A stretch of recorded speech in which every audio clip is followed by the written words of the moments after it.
tercer semestre de la Unidad Académica Profesional Chimalhuacán, UAM, y pues hoy les vengo a explicar la línea del tiempo sobre el tiempo libre y el ocio y un poquito acerca de qué es el tiempo libre y qué es el ocio. Bueno, antes que nada creo que es muy importante saber qué es el tiempo libre y qué es el ocio antes de adentrarnos totalmente en nuestra línea del tiempo. Y bueno, el tiempo libre es ese periodo en el que no hay obligación de realizar ninguna actividad y se dedica a la diversión o al descanso, mientras que el ocio es la forma en la que implica la realización de actividades que reportan una satisfacción personal y que se realizan de forma libre y voluntaria en el tiempo libre que tenemos pues de nuestras obligaciones. Creo que es muy importante mencionarlo y dejarlo muy claro. El tiempo libre es ese tiempo en el que no tenemos obligación de empleo, no tenemos obligación de escuela, de esas cosas que hacemos por obligación. Y bueno, el ocio son las actividades que realizamos mientras el tiempo libre. Y una vez pues dicho eso, pues creo que ya es momento de pasar a nuestra línea de tiempo.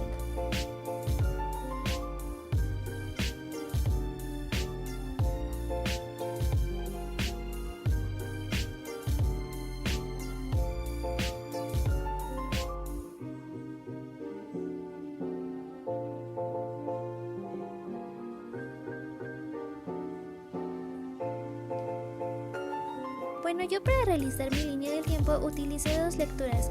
La primera que se llama El texto de los inicios del turismo con el ocio y evolución histórica, y esta es del autor Martínez Quintana Violante.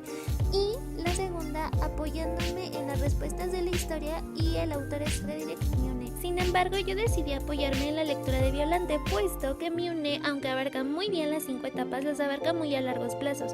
Como sabemos, en esta lectura lo abarca como 5 etapas. La primera que se llama la Escolé como ideal griego, la segunda el Otium romano, la tercera como ideal caballeresco, la cuarta el plutonismo y la quinta que sería el burgués.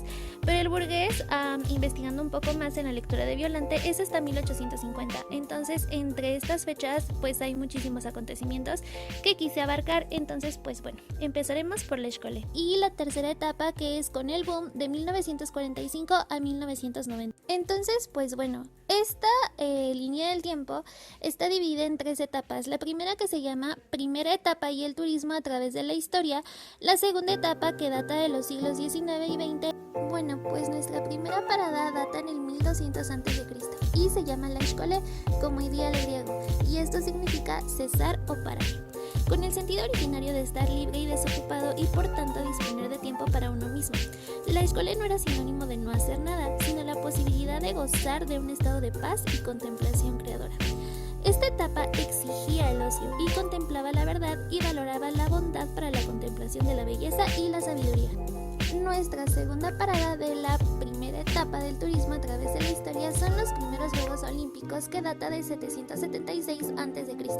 Y bueno, esto también es en Grecia, y se me hizo muy importante mencionarlo, aunque no viene la lectura, porque bueno, aquí se abrió la posibilidad del tiempo libre, el ocio y el deporte. Sócrates mencionó: el ocio es una de las mejores riquezas que poseo.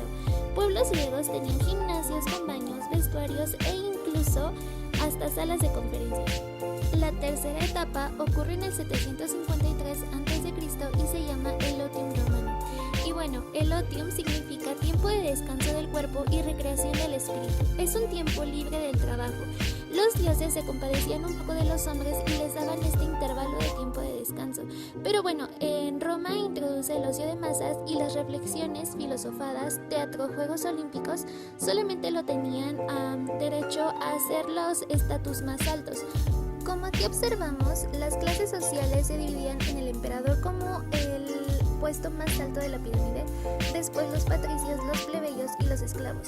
Investigando un poquito más, vemos que el ocio en Roma pues era muy importante para ellos. Las clases sociales en Roma y su imperio se dividían en 3, en esclavos, libertanos y extranjeros, ciudades de la plebe y la clase alta de terratenientes. Cada clase social tenía diferentes diversiones, entonces como aquí lo vemos, no todos eran merecedores de pues ciertas cosas como el teatro o como los Juegos Olímpicos, etc. Cada quien tenía sin derecho a un tipo de diversión. Seguimos en la primera etapa y llegamos al 700, ahora en la Edad Media, y esto se llama el ocio caballeresco. El tiempo de ocio que surge está inspirado en un espíritu lúdico y clasista. Aquí los poderes más altos eran la iglesia y el señor feudal. El ocio popular es el tiempo de descanso y de fiesta controlado por los poderes de la época, o sea, la iglesia y el señor feudal. El ocio consiste en la abstención del trabajo y, a diferencia de Grecia, en la dedicación plena a actividades libremente elegidas como la guerra, la política, deporte, ciencia o religión. El ocio caballeresco, al igual que el otium, está constituido por la diversión y el ocio medio para conseguir el respeto social. Dos ocios que surgieron del ocio caballeresco son el ocio bucólico y el ocio popular, que surgieron de 1523 al 1600. El ocio bucólico es una división de ocio caballeresco y consistió en agradecer y pedir por las nuevas cosechas, mientras que el ocio popular se le conoció como el ocio a aquel tipo de descanso donde la organización de fiestas para los caballeros. El clero y los caballeros participaban en estas fiestas donde se celebraba la victoria de la guerra. Llegamos a la última fecha de la primera etapa y esta data en 1700. Se llama el ocio como vicio en el pluralismo. Aquí su valor ético y religioso era sumamente importante y veían el trabajo como un símbolo de vida. El ocio era un tiempo perdido y era un tiempo que se tenía que eliminar. Aquí se buscaba que el trabajo era lo bueno y se evitaba los malos pensamientos con el ocio, así que cualquier tipo de fiestas o cualquier tipo de distracción no era buena, sino que incluso tenía una frase que decía "All work and no play". Entonces, a diferencia de las demás etapas, creo que esta era muy diferente, pues creo que ponían su religión y su ética por delante de cualquier distracción y por delante de cualquier tipo de ocio. Bueno, antes de pasar a la segunda etapa, que data del siglo XIX al XX, me gustaría dar una pequeña reflexión acerca de la primera etapa. Y bueno, una de las características fundamentales de esta etapa es que, bueno, solamente las clases elitistas tenían derecho a las actividades lúdicas, recreativas, científicas, culturales y las que parecían nobles para ellos. Y bueno, creo que mientras tanto los esclavos, por ejemplo en la escole, no tenían derecho para nada. De hecho, mientras ellos trabajaban, las clases altas podían darse este chance de ocupar su tiempo libre para este tipo de actividades. Y mientras fue avanzando el tiempo, se les fue dando un cierto tiempo a esa clase baja. Sin embargo, no tenían derecho a las actividades que en cambio los de las clases altas sí tenían, culturales. Y bueno, así inicia la segunda etapa del ocio y del turismo. Sin en cambio, en el periodo de los siglos XIX al XX vemos que hay una transformación completamente diferente, porque pues aquí está la revolución industrial, las revoluciones políticas, científicas. Nuestra segunda etapa comienza en 1820 con el Grand Tour. Como bien sabemos, este fue un itinerario de Europa, antecesor del turismo moderno, que tuvo auge entre mediados del siglo XVII y la década de 1820, cuando se impusieron viajes masivos en ferrocarril, o bien de jóvenes aristócratas que se iban por educación a viajar por Italia, Francia, París, Europa, y bueno, eran por educación. La segunda fecha data en 1839 y se llama la Revolución Industrial. Creo que esta es una de las fechas más importantes, una de las etapas más icónicas para que el turismo, el tiempo libre y el ocio tuvieran esa transformación totalmente. Pues ya que aquí los obreros tuvieran un tiempo libre de descanso y que tanto su trabajo fuera productivo como también su tiempo de ocio. Y se da el turismo de masas, que es una expresión que surge tras este logro social, que supone la democratización del mismo y que le da acceso a la mayoría de los obreros, a la mayoría de la población, a las vacaciones pagadas. Aquí se buscaba que nuestra tercera fecha es el 5 de julio de 1841 y creo que es muy importante, pues Thomas Cook, el padre del turismo, hizo su primer viaje organizado de la historia, pues en esta fecha de 1841 fletó un tren con un grupo de gente con destino a un congreso anti-alcohol. Y bueno, todo esto le hizo como tener pues cierta fama, cierta pues no sé, una racha muy buena, e incluso en 1845 creó su primera agencia de viajes, la primera agencia de viajes, y se llamaba Thomas Cook Son, pues lo hizo con su hijo. Y bueno, trasladó a 500 personas, creo que es muy importante pues mencionar. Y bueno, ahora llegamos a 1850 con la Edad Moderna y el ocio burgués. Mionet se refería refería a esta como la quinta etapa. Sin embargo, yo me basé más en Violante, puesto que pasaron varias fechas para que esta etapa llegara. Y bueno, con esta viene la revolución industrial y la disminución de la jornada de trabajo, o al menos era uno de los dos puntos que más los obreros reclamaban, aunque por el contrario incrementó su duración, incluso en jornadas para mujeres y niños. Ellos exigían 2 puntos, que era la reducción de la insostenible carga laboral y también el aumento de los salarios. Aquí la valoración del ocio reside en el modo del tiempo libre. Y bueno, aquí vemos que también se practicaba mediante viajes y adquisición de objetos de valor. Por ejemplo, era como la premiación de la empresa a tu tiempo libre. Llegamos a la segunda mitad del siglo XIX con Fernández Fuster y sus tendencias del turismo. Aquí se dieron dos tipos de turismo. El turismo itinerante, que es pues el turismo con función de ir con un itinerario. Como lo vemos, por ejemplo, en Cuetzalan, todo lo vimos con este tipo de turismo, pues teníamos un itinerario que teníamos que cumplir.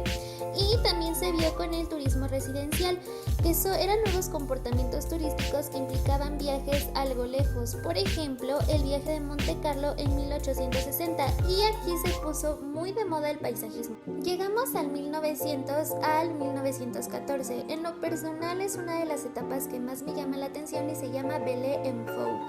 Aquí la influencia social y cultural eran muy marcadas.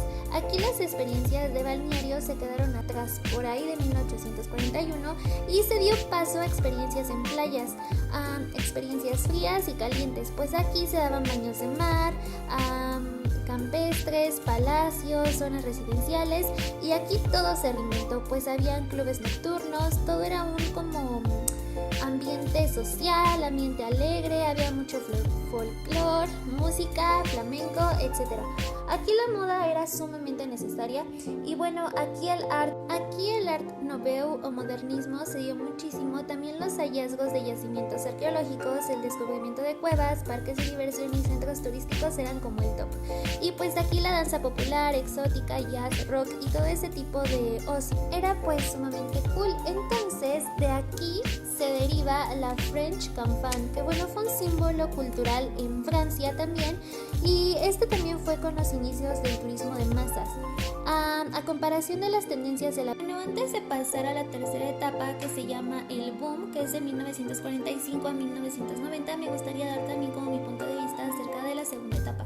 Y bueno, aquí para nada ya habían esclavos ni nada de eso. De hecho, con la revolución industrial se vinieron muchos cambios positivos, ya que pues ahora se le daban vacaciones a los obreros pagadas. También se le daba como ciertas pues vacaciones con viajes o incluso con objetos de valor. También creo que es muy importante mencionar que aquí la moda era sumamente importante. Lo del ferrocarril con Thomas Cook también fue muy representativo. La Belle en Folk me encanta, y también creo que es importante mencionar que hubo más tendencia de nuevos turismos, por ejemplo el paisajismo, por ejemplo el mar, ya que el balneario era como antes lo más top y ahora se sustituyó por viajes al mar, por campamentos, etc. Y pues creo que es importante mencionarlo, como que todo se revolucionó. Y pues ya un poco analizado eso, vamos a pasar a la tercera etapa con el boom, que data de 1945 a 1990. Pero antes de eso también quería como añadir lo de la Primera y Segunda Guerra Mundial, que es de 1914 a 1919. 1914 a 1919 fue la Primera y Segunda Guerra Mundial. En Suiza tienen un centro importante que supervisó cuidadosamente el fenómeno del ocio y del turismo. En 1919 se creó la Sociedad de Naciones entre el Turismo y la Organización de Naciones Unidas. En 1937 se dio la primera definición de turista, y creo que esto fue muy importante porque antes ni turismo ni turista estaba como pues en un diccionario o algo así. Y bueno, consecuencias en decadencia de balnearios, como lo vimos en la Belle en Folk, y bueno, el disfrute de naturaleza del camping. Se me hizo muy importante ponerlo aparte, y en 1937 la definición de turista fue esta. Define al turista como cualquier persona que viaja por placer y abandona por menos de un año y más de 24 horas su estancia de origen. Y bueno, creo que es importante mencionar que los viajes de menos de 24 horas se consideraban excursiones. En 1948, la UIOOTO, Unión Internacional de Organismos Oficiales del Turismo, hizo frente al levantamiento de datos estadísticos. A un equipo especializado que se le llama Comité de Turismo se le dio la tarea de unificar y simplificar estadísticas europeas con el fin de obtener el número de personas, país de origen, duración de estancias y todo lo importante y relevante de esto. Llegamos al siglo XX y a los años 50. Aquí el turismo de masas fue muy icónico y formalmente el boom comienza en los años 50 y con ella trae automóviles europeos, tendencias de carreteras, autopistas y la libertad de movimiento para sus turistas.